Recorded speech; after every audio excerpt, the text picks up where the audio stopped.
On a recent visit home, we made a shrimp mold. I've featured this recipe before, but we improvised the last time and made some changes, and we all agreed we prefer the original version. So I wanted to show you how we make this when we're following the original recipe rather than improvising.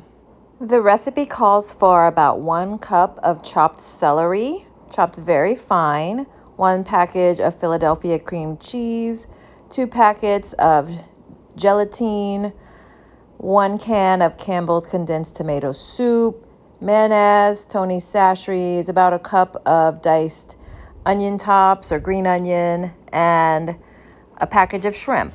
We used a chopper to make sure that our celery was diced really fine.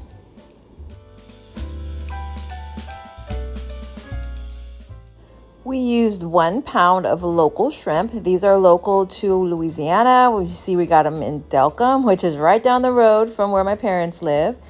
And you can use whatever shrimp is local to you, or even frozen shrimp if you need, but you want to be able to cook it all the way through. I think fresh shrimp is better. We boiled the shrimp and we added a ton of Tony Chachere's Creole seasoning. That's our go-to seasoning. You could also use seasonal or slap your mama, any kind of Cajun Creole seasoning that you prefer. And you just want to make it really flavorful. So we got about 16 ounces of broth from the shrimp. We drained it, but we kept the broth. So you want to keep that broth. That's going to be important later.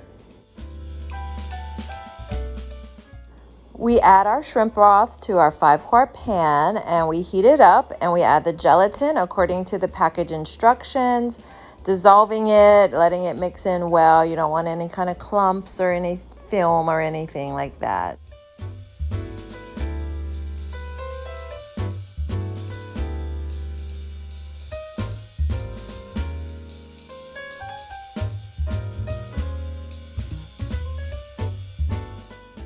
While we're dissolving the gelatin, it's on a medium heat, and you just kind of stir and help it all combine. Then we add our condensed tomato soup. This is going to give it that wonderful tomato flavor that really stands out. This is what we left out of our last recipe.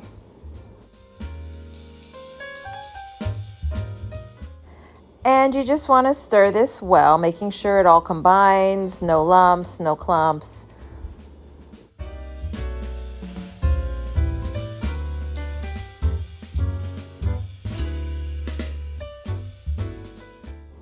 Once your sauce is nice and smooth, you want to go ahead and add the Philadelphia cream cheese.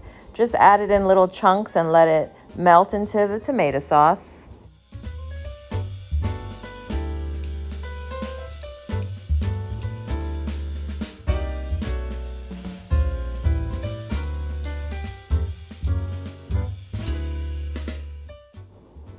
And this is what we get after we stir the broth and the tomato sauce and the cream cheese all together. This is what we're going to have, and it's going to be so nice. You want it to thicken this way, so you want to keep stirring it until it thickens.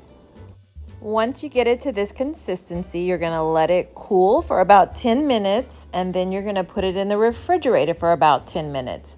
And once it sets for about 20 minutes, this is the consistency that you've got. Now we're ready to add our shrimp. We've cut it into little small pieces just like this, and we add it right into our creamy paste. It's more of a paste now than a sauce. And again, we just stir it together until it's all combined and mixed well.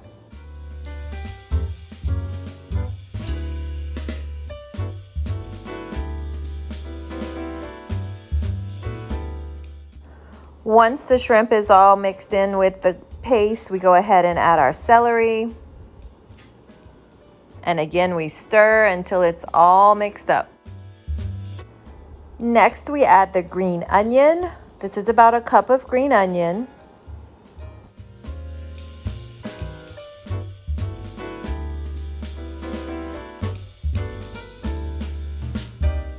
And then we add the mayo.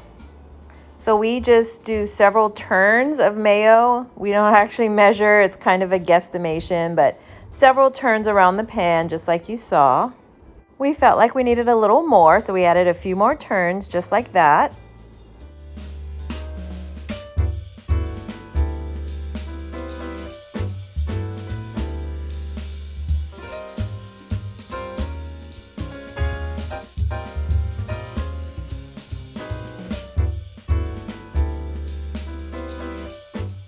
Now that it's all mixed in, we're ready to add it to our pan. We're using like a bundt pan, I guess you would call it. That's the mold that we're using.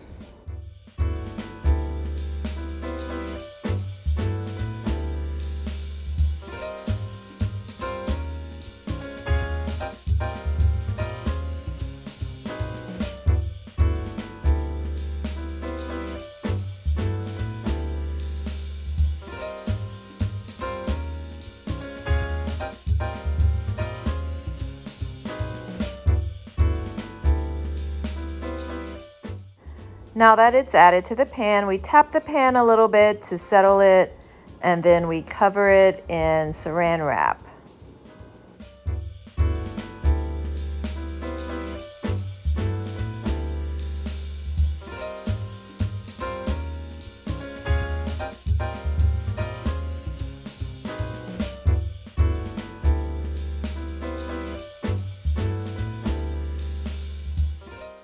Once it's all nice and sealed, we put it in the fridge just like it is and let it set overnight. And here it is the next day. We eat it on crackers. You could eat it on tortilla chips. You could eat it on bread. However you like. It's just a great snack. It's a good appetizer for like a party or a gathering, or just to keep in the fridge as something to snack on in between meals.